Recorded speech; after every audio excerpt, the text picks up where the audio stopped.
This is a slippery topic. It's one that, despite having taught this course a couple dozen times, I'm still not happy with how I present this. It's just such a difficult thing to wrap your head around. I take that back. I'm happy with how I present it, but maybe I'm just unhappy because of the fact that students find it difficult. You are going to understand what's going on here, okay? Through the lesson, you'll be nodding your head, you're going, yeah, that makes sense. And then when it gets down to getting to work, you'll look at a question and then you'll go, wait a minute, what am I doing again? It'll just leave your mind that quick for some people. It is a weird kind of thing. We are going to be solving quadratic inequalities in one variable. Now let me illustrate to you how we solve inequalities in 4 different scenarios. We can have this kind of inequality, and I'm going to make this as simple as I can. Well, I'm going to make it quite simple. That is a linear inequality, and it has one variable. It's the simplest type of inequality. It's something that you learn about in junior high. It's linear, and it has one variable. That's a 4, not a y. And all you do is you rearrange this for x, and you end up with x is greater than 2. Would you agree? I add 4 to both sides. I divide both sides by 2. And this says it all. We don't need to expand on that. We really don't. If you say to me x is greater than 2, I know what you mean. But we can graph it. We can. And the graph is a linear graph. And I don't mean a linear two-dimensional graph. I mean it's a line graph where we talk about x here, and you would indicate where 2 is, and you would say that the solution is represented graphically by that. That is a linear inequality, but it has one variable. When you start talking about linear inequalities in 2 variables, or quadratic inequalities, oh, I'll just make it so simple.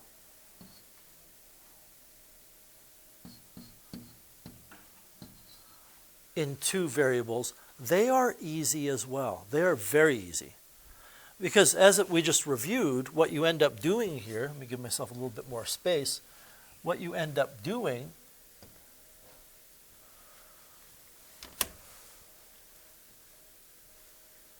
is you end up drawing a graph of the corresponding function. Give me a second to get more lines here. A graph of the corresponding function, and you shade. That's it. It's pretty simple. It's pretty cut and dried. Like, I've chosen some very simple functions here. X plus 3 is a line with a slope of 1 and a y-intercept of 3. So x plus 3 looks basically something like that, with the y-intercept being 3. However, it's straight, it's not bowed or curved like I drew it. And you can look at this and either choosing a test point or just using a bit of common sense, you know that's what it looks like, right? Right? And x squared minus 2, I mean, that's a pretty simple thing. It has a y-intercept of negative 2 because it's x squared shifted down 2. If you wanted to find the x-intercepts, you could set y equal to 0 and discover that's plus or minus root 2. And then, of course, what we would have to do is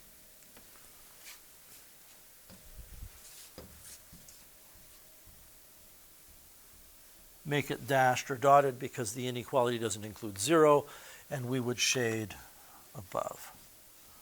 Okay. But now consider this inequality.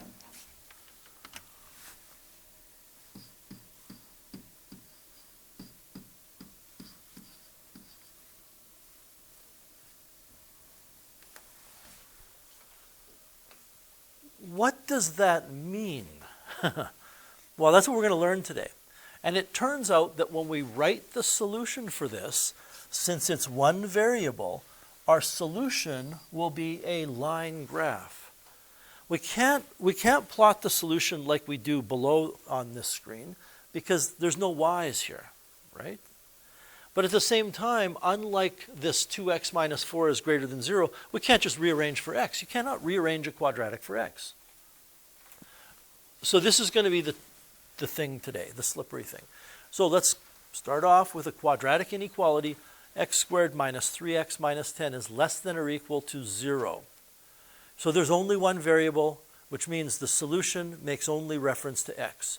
In other words, everybody, if the solution only refers to x, there's no need to invoke a grid of xy. We had to do the shading thing with the other inequalities because there was an x and a y. Here, there's no grid. There's no graph. Well, there is, but it's a line graph. Remember that the solution is a value of a variable that makes the statement true. If we go back and look at this inequality, the reason why 100 for x is a solution is 2 times 100 minus 4 makes it true. You get something that's bigger than 0. So, I want you to come up with on your own 4 different solutions that would make this true. How are you going to do that? I would guess you're going to be using your calculator in some way. And maybe some of you will use your calculator in a way that you'll discover what's going on here. You'll discover how to solve these or how to write the solutions to these. I'm going to give you a couple minutes.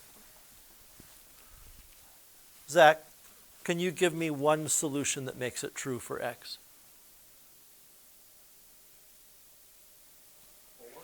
Does 4 work? So we put in 4.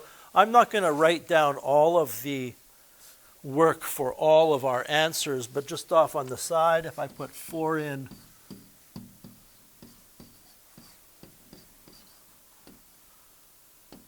oh, it's less than. I was talking about greater than before. So when I said 100, 100 wouldn't work, right? Okay.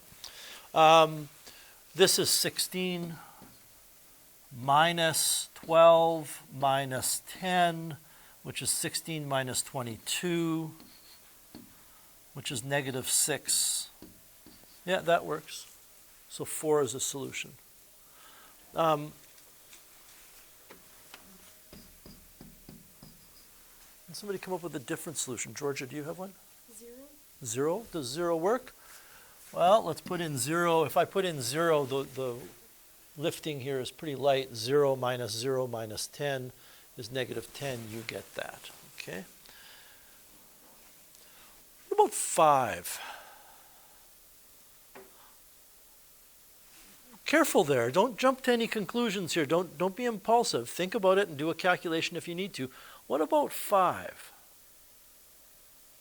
If I put in 5, what am I going to get? Well, I'm going to get 5 squared minus 3 times 5. That's 5 squared minus 15. That's 25 minus 15 minus another 10 is 0. It makes it true. Do you see that that 5 is, we had 0 here, right? Got ahead of myself. That 5 is like those numbers we got yesterday as an ordered pair that were on the edge. They were right on the line, but they weren't a solution. So if we start, and I know I've asked you to do 4, but the exact number doesn't matter. If we start indicating numbers that are solutions, 4 is a solution. So if I look at 4 on a number line, 4 is a solution. 5 is a solution, yes? Is any number between 4 and 5 a solution? So when those of you that nodded, nod, why do you believe that any number between 4 and 5 is a solution? Is there a reason, or are you just kind of guessing or saying intuitively it would make sense? I think it's an intuitive thing because nobody's really volunteering why that is. So let's try something. Let's determine if 4.99 works. Because 5 was just on the edge, right?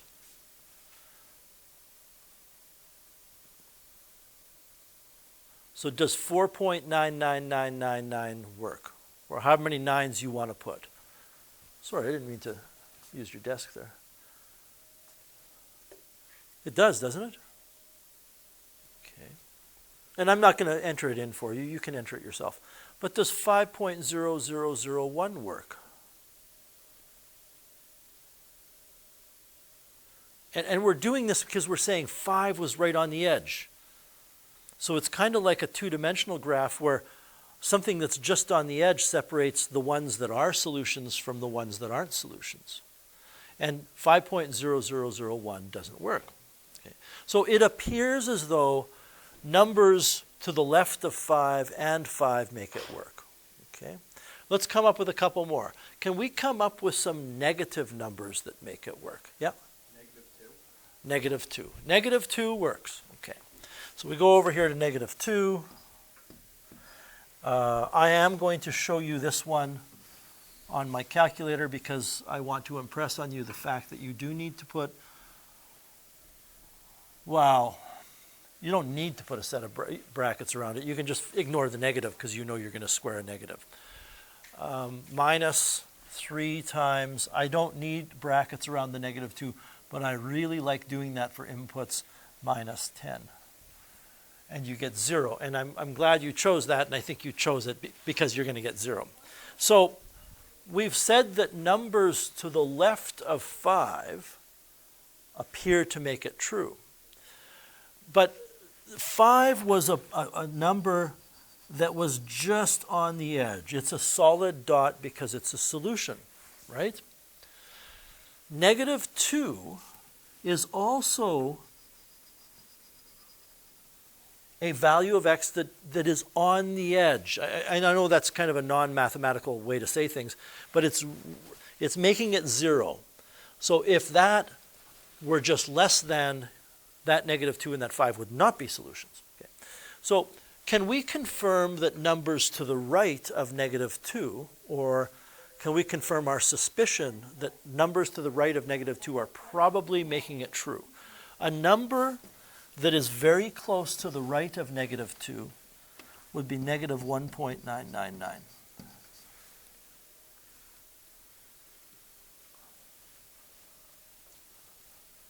So take a minute and take negative 1.999, put it in brackets, square it, subtract 3 times negative 1.999, and then subtract 10 and see what you get. And you are going to get, I'll just go out on a limb here, you're going to get a negative number that's very small.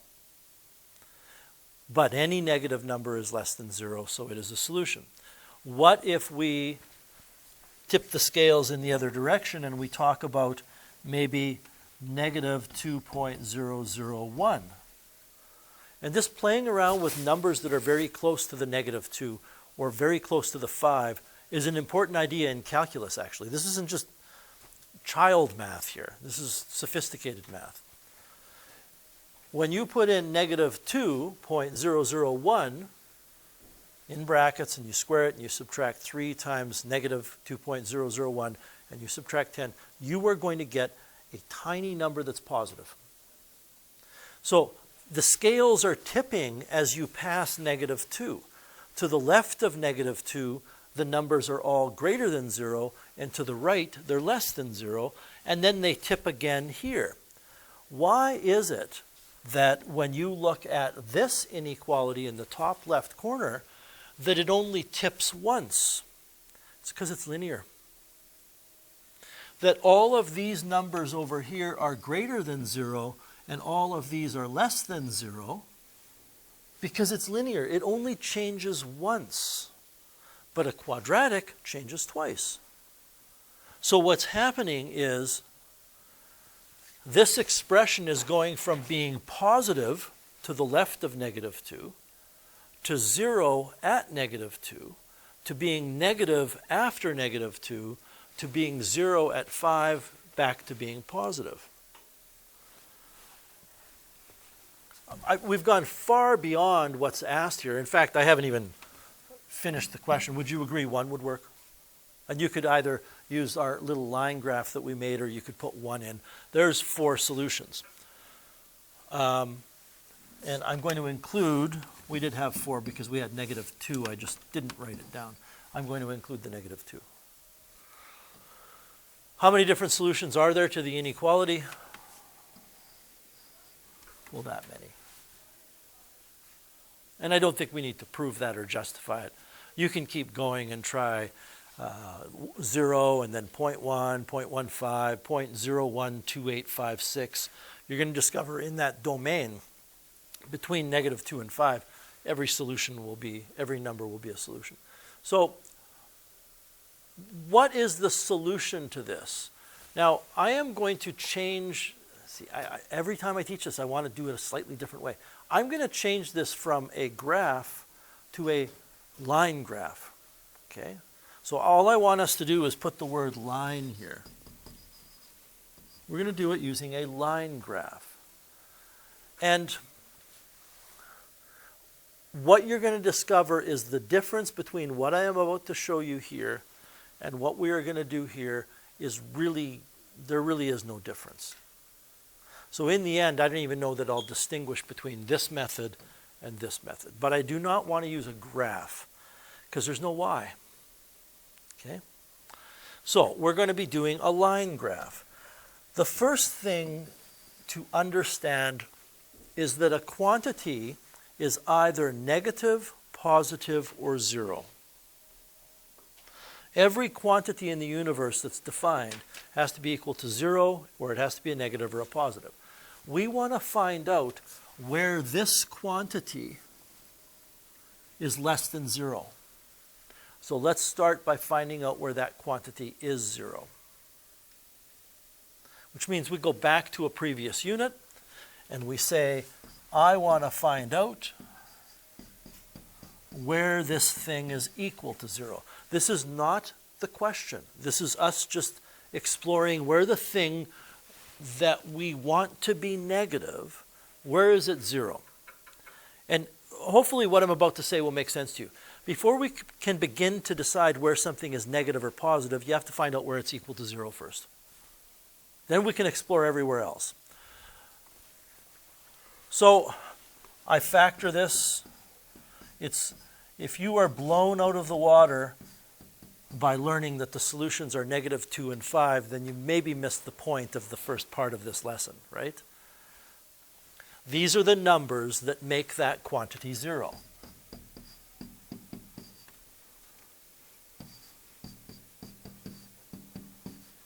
So x is equal to 5 makes this 0.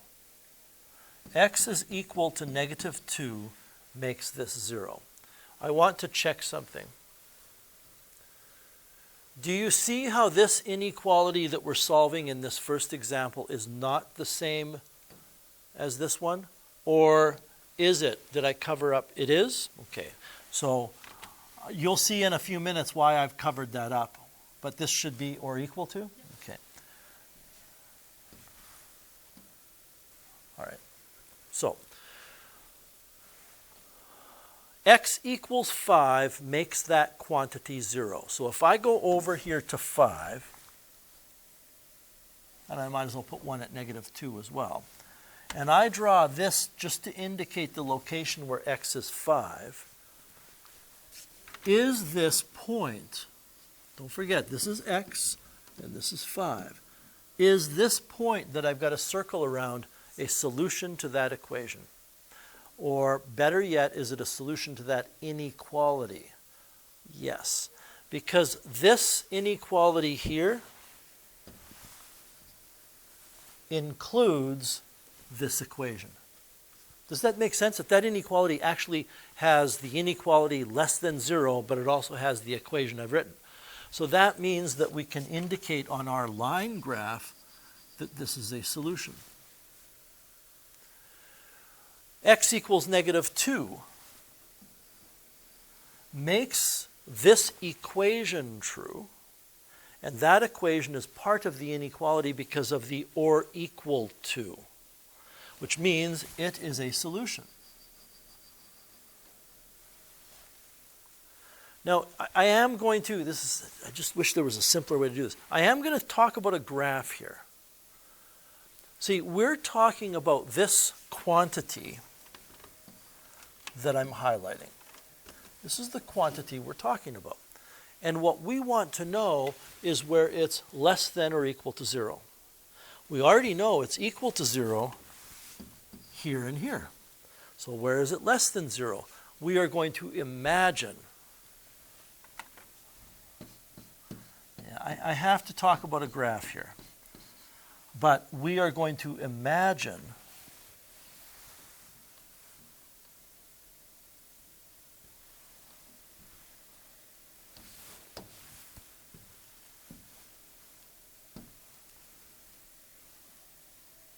that it's y equals. It's not, right? It is not y equals. So that's why I kind of put it very faint there. We know that if it is a function, and it's not in terms of y and x, that the values of x that make this 0 are called x-intercepts.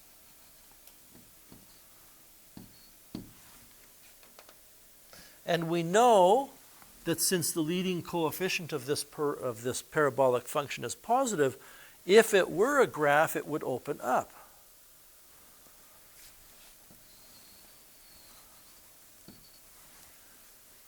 It's not, okay? So let me show something to you. It is not a graph. So what it is actually is this, right? There's no y. But if we imagine there is, then y is positive over on these two pieces. Think about that. Y is positive right here. But y is this thing. So this thing is positive there, which means at this value of x, that expression is greater than 0. Everywhere to the right of 5, let me finish my thought here.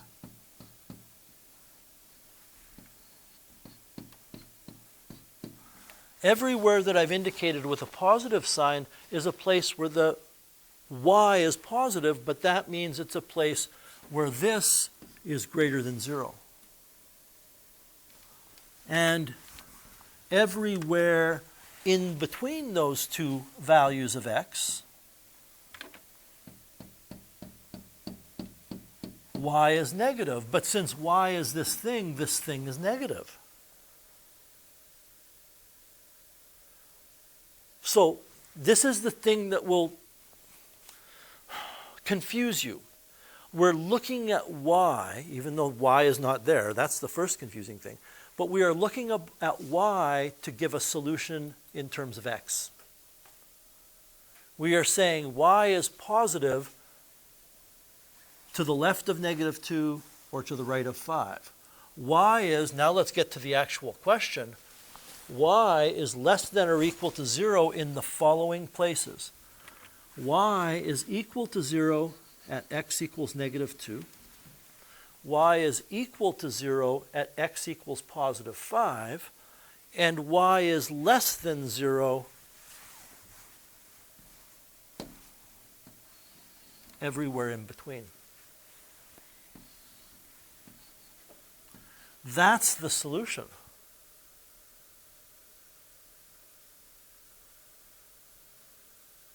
So when I look back up here at this example, I am going to change this to x squared minus 3x minus 10 is less than or equal to 0. Is that the one we're doing right now?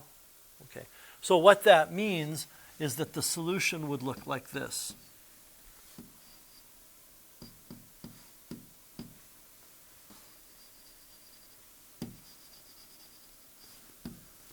And rather than try to draw that line right on the number line, I usually just jack it up a bit so you can see it. And again, if you can, not everybody thinks this way, but if you can wrap your head around the fact that there is no y, and we're using a two-dimensional representation to wrap our head around something where there's no y, if we get rid of the y,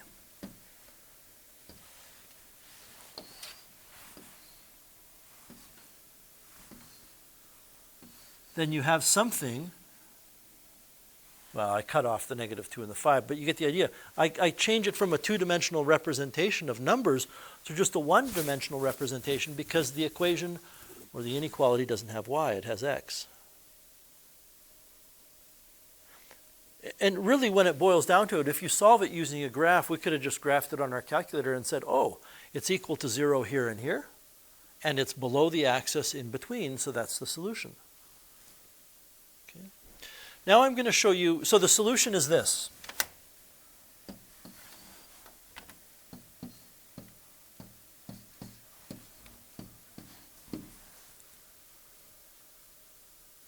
Or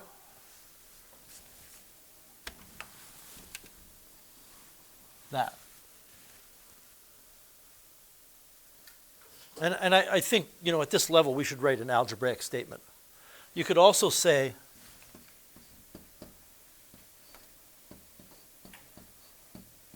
it's been a while since we've used that notation, but that's interval notation converted into set notation, I guess you could call it. And it's not an x comma y, it's saying the minimum x is -2, the maximum x is 5. What's the significance of the square brackets? Can be equal. So now what I would like to show you is what would happen if,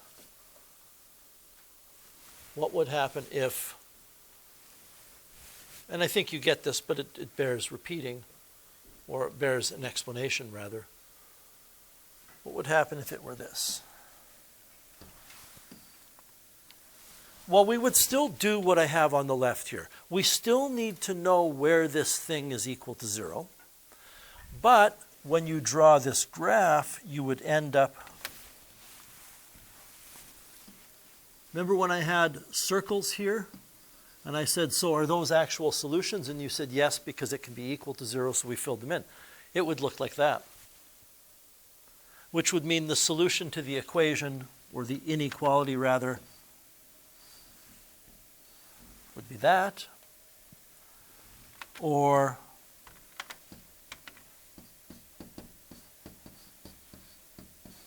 I'm not a big fan of this other notation because it looks too much like x comma y, but the round brackets means not equal to. So let's look now at how you would do it. I like the idea of a test point. We use this a lot in calculus. You still need to find out where is this quantity x squared minus 3x minus 10 equal to 0. And we've done that already, so I'm not going to do it again.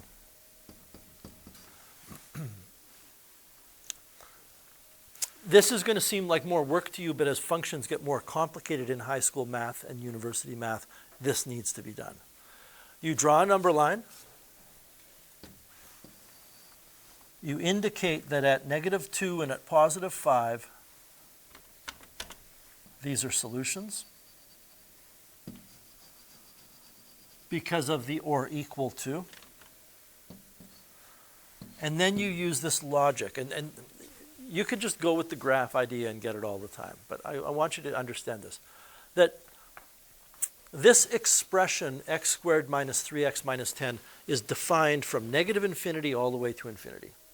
I can put in any number on this number line in for x. That's a fact. But of the infinite number of inputs, there's only 2 that will give me 0, these 2. And that means it's never equal to 0 anywhere else. And that means to the left of this -2, that expression will always be positive or always be negative. You will not discover that way over here at some x value, you get a positive for this thing, and then over here you get a negative. You can't, because if that happened, it would be going from positive to negative. There'd be another 0. So all you do is you pick a test point here, here, and here. You pick a value for x to the left of -2. I would pick this number. And hopefully you discover that if you pick a number like that, you're probably not going to actually do the calculation. Because when I square this large negative number, this line is representing what is x is, and we're getting x squared minus 3x minus 10. If I put in negative 100,000, this first term is going to explode, isn't it? And it's going to be positive. So all you need to do is convince yourself that this expression, this quantity, is positive everywhere to the left of negative 2. What number could you try here for this region? I think 0 is a simple number to work with because it's in between negative 2 and 5. And you can see just by looking that you will get negative 10, so it's negative here. It's positive to the left of negative 2. Everywhere between negative 2 and 5, it must be negative. And then you can go ahead and put in a test value of x here, maybe positive that, y7, because we can. It doesn't matter. And you see you get a positive, which means, looking up here, where is that thing equal to 0? On the green points. Where is it less than 0? In between. Less than 0. Of course, what's going to happen, what should happen to most people, is you'll go, isn't this the same thing we just did? Because this is a parabola that opens up, right? It has to go from positive to positive if there are two zeros. So we get the same solution. Solve this inequality. Okay? So this is a tricky one. We have to find out where this is equal to 0 first. And it doesn't matter whether you use the concept of a graph that isn't really there or the concept of test points for x. You need to find out where this thing is equal to 0 so that you can decide where it's positive and where it's a negative. Of course, we don't want negative x squared, so I would probably shuffle things to the other side.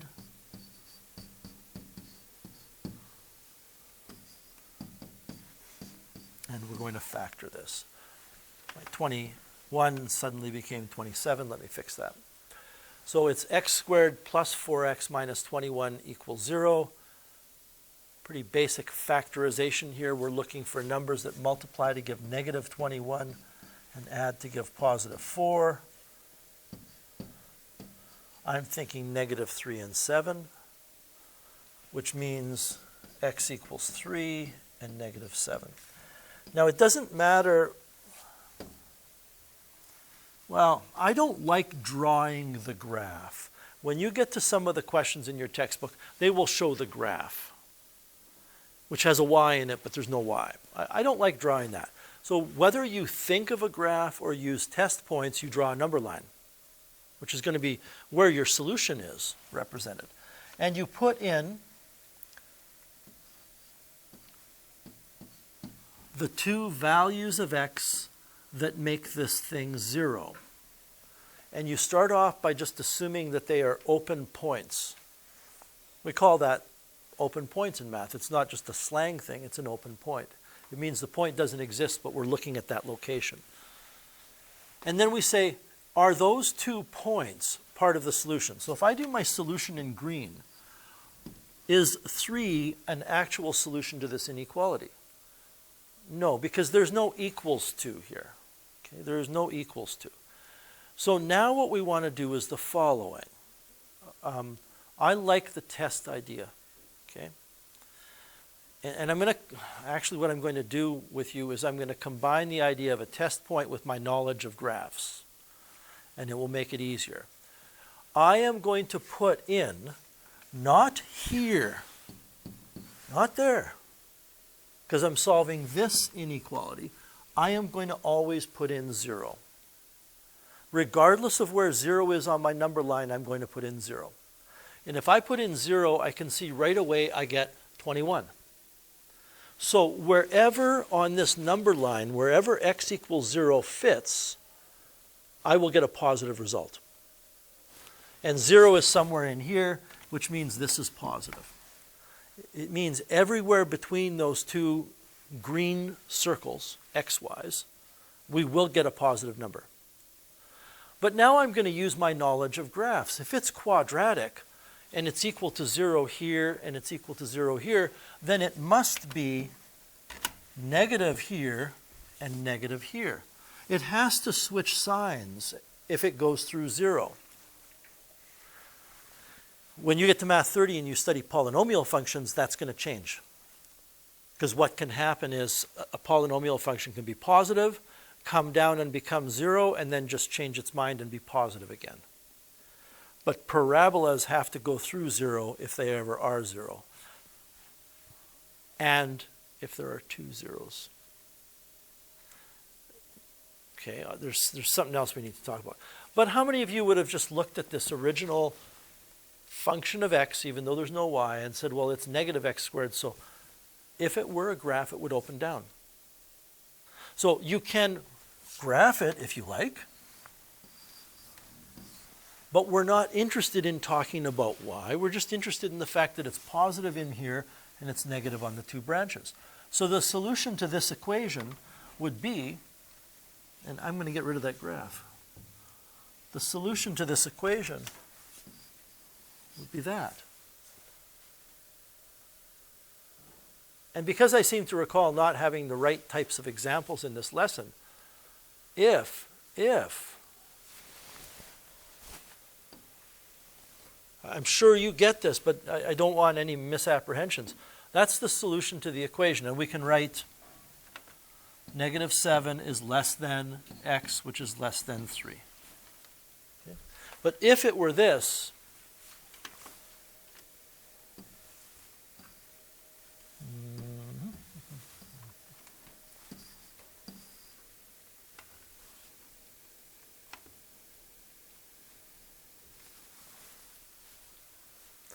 if it were that,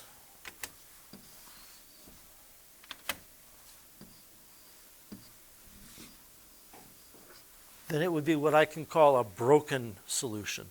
It's not that there's an incorrect solution. There's a solution. It just has 2 disconnected parts. And you would say here that the solution to this equation would be x is less than negative 7, comma, x is greater than 3. You cannot combine these because they don't overlap anywhere. And we're doing these green arrows because it's negative here and it's negative there. Are you getting the drift here? And this is what I mean by, and I speak from experience here, people go, yeah, I get it. And then you're going to be doing something and you go, what just happened here? I just lost it. Okay, that's okay. And let's do one more. 6x squared plus 7x minus 3 is greater than or equal to 0. And I guess I'll finish this off by telling you, if you really understand what's going on here, the fact that there's no y shouldn't confuse you at this point. It's just that if you do look at a graph, you might momentarily think you have to shade something. And that's not what's going on. So if you wanted to, you could do this. Y equals 6x squared plus 7x minus 3. Go zoom standard. I'm going to change the window settings a bit here by going zoom box.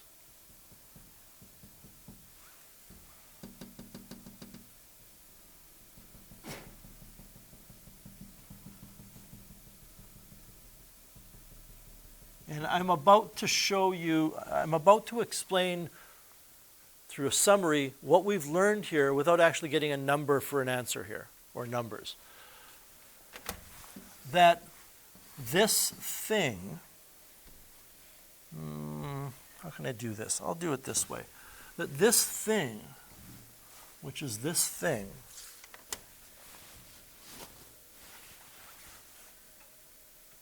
is positive here, 0 here, 0 here, and negative everywhere in between. So rather than me just writing positives and negatives, the whole point of a graph is to spread it out into a second dimension, which is y. So where is it greater than or equal to 0? I'm just going to call this A and this B. The solution to this is that x is less than or equal to A and x is greater than or equal to B.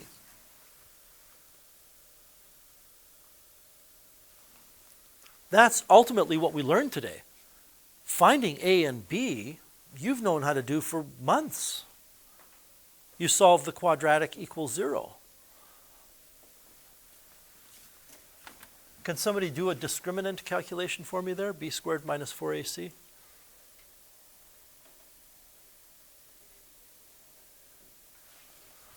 I'm going to want to go out on a limb and say 121. It is. So it is 121 is a perfect square. It's factorable. If it's 2x and 3x, and I know the 3 has to be 3 and 1, it has to be this way, because I can't stack two 3's in the same factor.